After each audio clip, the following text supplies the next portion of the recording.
Hello everyone. We talked about the first two of the four major coups in Zhongnanhai earlier, and today we'll move on to the last two, namely Jiang Zemin's successful military coup in 2002 and Zhou Yongkang's attempted military coup in 2012. Before the show starts, please don't forget to like, follow, and subscribe to our channel. Your support is a great motivation for us to continue to do a good job on this show. The third non-bleeding coup took place in 2002. According to the book, The Man Called Jiang Zemin persuaded Qiao Shi to retire at the age of 70 in the personnel arrangement of the 15th Communist Party Congress, while the 71-year-old Jiang Zemin remained in the core position. According to the rules of the CCP, Jiang Zemin must retire at the 16th CPC Congress in 2002. After 5 heated debates and votes in the Politburo Standing Committee, a resolution was passed for Jiang's full retirement. Li Ruihan, the chairman of the Chinese People's Political Consultative Conference, agreed to step down with Jiang, and Jiang Zemin took the opportunity to put several of his cronies into the Standing Committee.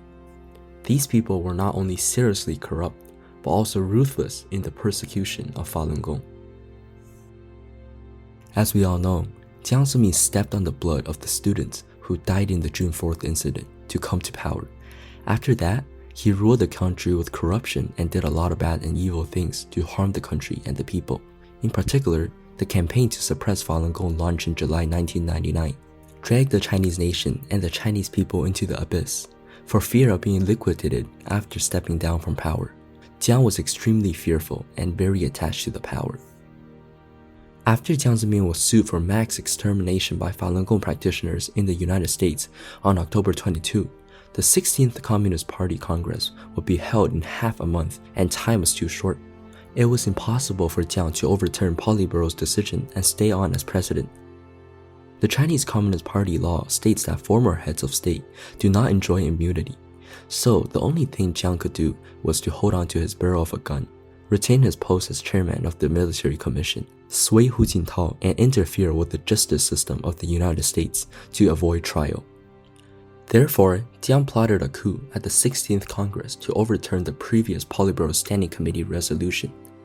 Jiang asked Zheng Qinghong to approach Zhang Wannian, the vice chairman of the military commission who was supposed to retire at the 16th National Congress, to conspire for Jiang to stay on as chairman of the military commission and tell Zhang that he would be made Minister of National Defense after his mission is done. On November 8, 2002, the 16th CCP National Congress opened. Jiang was not on the pre-selected list for the new Central Committee. Several high-position and powerful elders such as Wang Li believed that everything was proceeding according to the Politburo's resolution. However, on November 13, at the 4th meeting of the Standing Committee of the 16th CCP Central Committee, Zhang Wannian, who had been promised by Jiang to be the next Minister of National Defense, suddenly stood up and took a very strong stance, proposing a special motion, co-signed by 20 members of the Presidium, and suggesting that Jiang Zemin should stay as the new chairman of the Central Military Commission with 5 reasons put forward.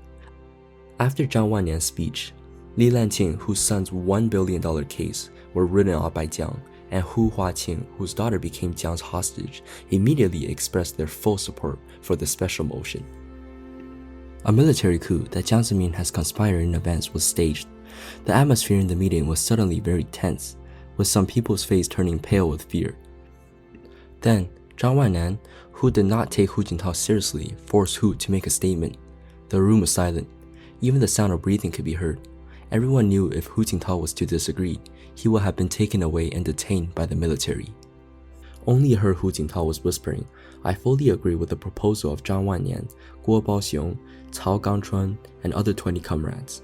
At that time, Hu Jintao still tried to make a forced smile and laugh, but according to those present, that expression was worse than crying. Then the vote was taken by a show of hands, except for Li Ruihan, Yu Jianxing, and Cao Jingze, who abstained. Zhang Wannian and other 20 people's special motion was passed by the meeting.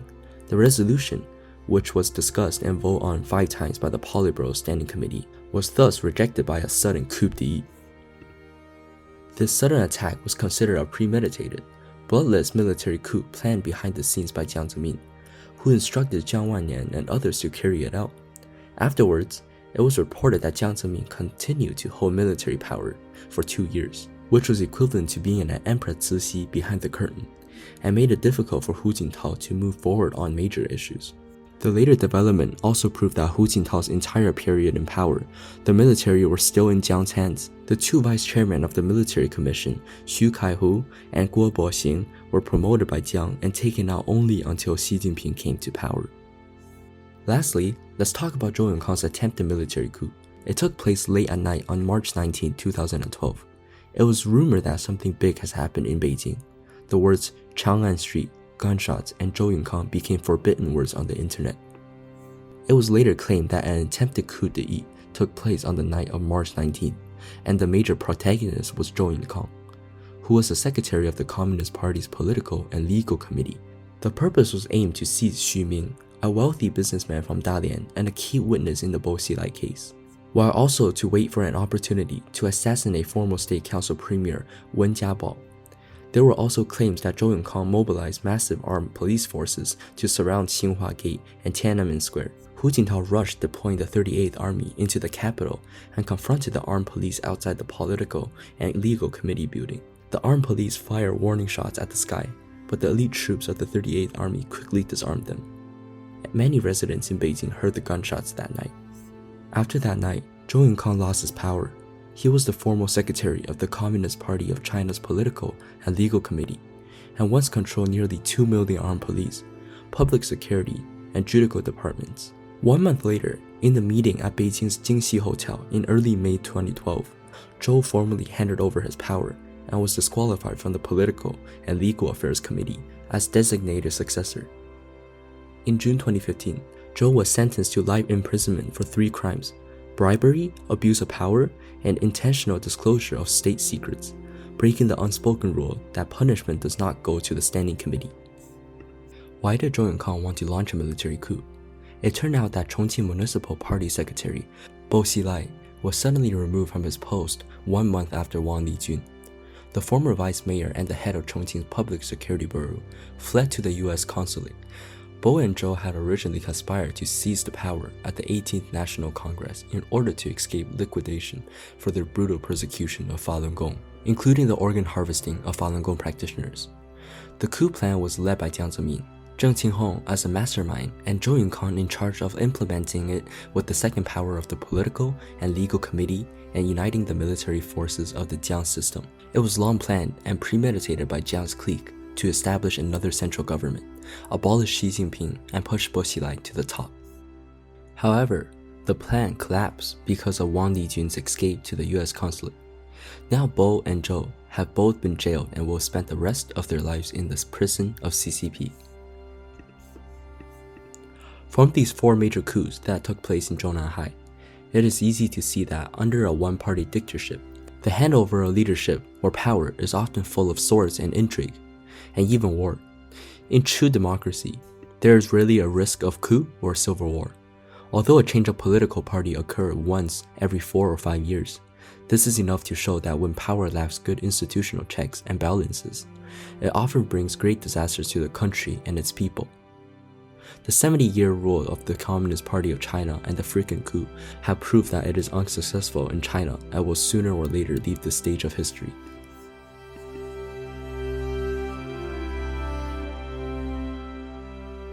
Well, thank you everyone for watching today's episode of Zoom in China. If you like our show, please don't forget to subscribe, like, and share. Thank you all for watching.